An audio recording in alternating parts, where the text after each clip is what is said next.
और अब धर्मांतरण से जुड़ी हुई एक बड़ी खबर जो मिल रही है वो आपको बता दें। बड़ी खबर यह है कि इलाहाबाद हाईकोर्ट से धर्मांतरण को लेकर इलाहाबाद हाईकोर्ट ने बेहद गंभीर टिप्पणी कर दी है। हाईकोर्ट ने कहा है कि अगर धार्मिक सभाओं में धर्मांतरण की प्रवृत्ति इसी तरह से जारी रही तो एक दिन भारत की बहुसंख्यक आबादी अल्पसंख्यक हो जाएगी। जब हम बाइबल पढ़ते हैं तो हमें देखने मिलता है कि प्रभु यीशु मसीह ने अपने चेलों को पहले ही ये बात कह दी थी कि जब तुम बुरी खबरों को सुनो तो घबरा मत जाना, क्योंकि इनका होना अवश्य है।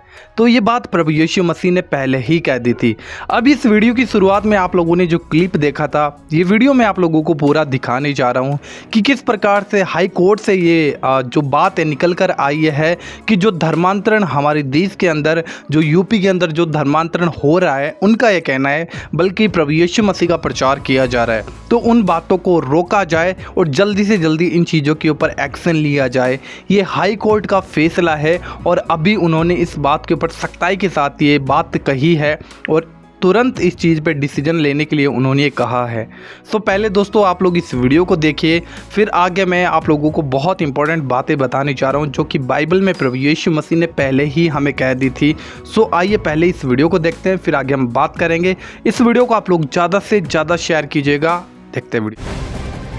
और अब धर्मांतरण से जुड़ी हुई एक बड़ी खबर जो मिल रही है वो आपको बता दें। बड़ी खबर यह है कि इलाहाबाद हाईकोर्ट से धर्मांतरण को लेकर इलाहाबाद हाईकोर्ट ने बेहद गंभीर टिप्पणी कर दी है। हाईकोर्ट ने कहा है कि अगर धार्मिक सभाओं में धर्मांतरण की प्रवृत्ति इसी तरह से जारी रही तो एक दिन भारत की बहुसंख्यक आबादी अल्पसंख्यक हो जाएगी। इलाहाबाद हाईकोर्ट ने कहा कि धर्मांतरण करने वाली धार्मिक सभाओं पर तत्काल रोक लगाई जानी चाहिए। ऐसे आयोजन संविधान के अनुच्छेद 25 के तहत धार्मिक स्वतंत्रता के अधिकार के खिलाफ है। इलाहाबाद हाईकोर्ट ने ये टिप्पणी उत्तर प्रदेश के एक मामले में दायर हुई जमानत याचिका खारिज करते हुए दी है और ये कहा है कि अगर इसी तरह से इजाजत मिलती रही तो जो बहुसंख्यक आबादी है वो अल्पसंख्यक में कब तब्दील हो जाएगी पता ही नहीं चलेगा। अमित फोन लाइन पर मौजूद है। अमित, बहुत सख्त टिप्पणी इलाहाबाद हाईकोर्ट की तरफ से की गई है और क्या है पूरा मामला?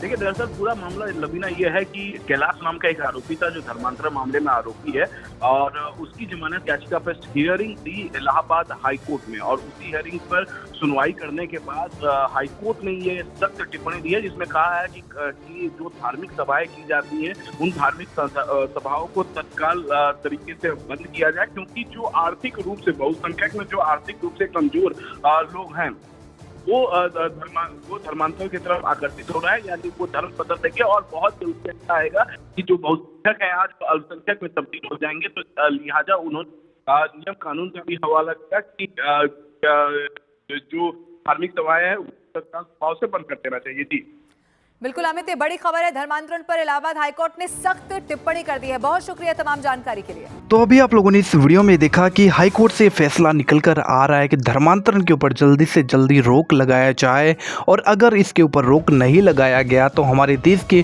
बहुत ज़्यादा लोगों का धर्मांतरण हो सकता है और बहुत थोड़ी संख्या फिर कुछ लोगों की बच जाएगी जिनका धर्मांतरण नहीं हुआ होगा।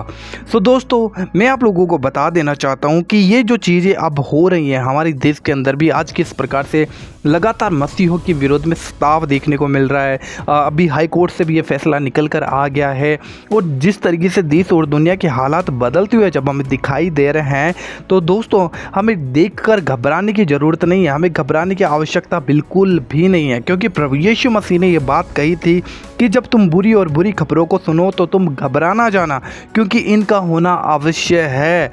और आज हमें इन चीज़ों को देखकर घबराने की आवश्यकता नहीं है, परंतु हमें प्रभु यीशु मसीह की ओर अपना ध्यान लगाने की आवश्यकता है।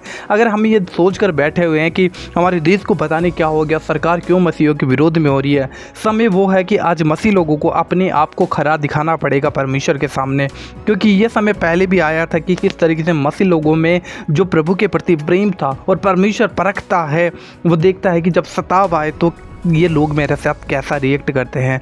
तो परमेश्वर चाहता है कि हम उस सताव से और मजबूत हो जाएं। तो आज जो हालात है, आज जो फैसले आ रहे हैं हाई कोर्ट से निकलकर, जो बातें सामने आ रही है, हमें इन बातों के लिए सिर्फ प्रार्थना करना है और प्रभु यीशु मसीह के साथ निरंतर बने रहना है, क्योंकि आप लोग जानते हैं कि हमेशा से प्रभु यीशु मसीह के सुसमाचार को रोकने के लिए बहुत से लोगों ने, बहुत से राजाओं ने, बहुत से मतलब युक्तियाँ लोगों ने बनाई थी, लेकिन परमेश्वर के काम को कोई नहीं रोक पाया, क्योंकि ये काम ना तो किसी मनुष्य से शुरू हुआ है, ना किसी व्यक्ति से, ना ही किसी लालच के द्वारा, ये काम खुद परमेश्वर ने शुरू किया है और इसे ख़त्म भी सिर्फ परमेश्वर ही करेगा।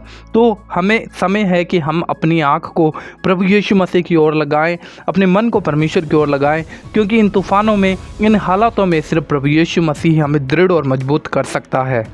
और निरंतर हमारे देश के लिए, देश के प्रधानमंत्री के लिए, देश के जो राजाएं हैं उनके लिए प्रार्थनाएं करनी है, ताकि परमेश्वर उनके मनों को इस्तेमाल कर सके। देश में जिस तरीके से परमेश्वर की इच्छा है उस इच्छा के अनुसार वो लोग देश को चला सके।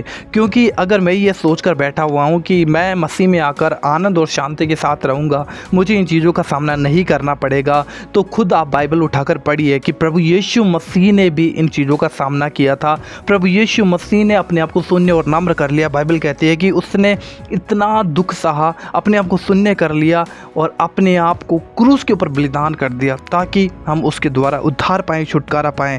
तो आज समय है हमारे परखे जाने का। अब समय आ चुका है दोस्तों कि हम प्रभु यीशु मसीह के लिए तैयार हों, क्योंकि आप लोग जानते हैं कि जब प्रभु यीशु मसीह का अंतिम समय था, जब यीशु मसीह को पता चला था कि यीशु मसीह गतसमनी की बाग में जाकर प्रार्थना करने लगे थे और उन्होंने कहा, हे पिता, सिर्फ तेरी इच्छा मेरे जीवन के अंदर पूरी हो। और हमें भी निरंतर इन हालातों में सिर्फ प्रभु यीशु मसीह से प्रार्थना करनी है कि प्रभु तेरी इच्छा हमारे जीवन में पूरी हो, हमारे देश के लिए तेरी इच्छा पूरी हो, तू जो चाहता है वही हो। इस वीडियो को ज़्यादा से ज़्यादा शेयर कीजिए। प्रभु आपको बहुत आशीष दे। जय मसीह की। God bless you.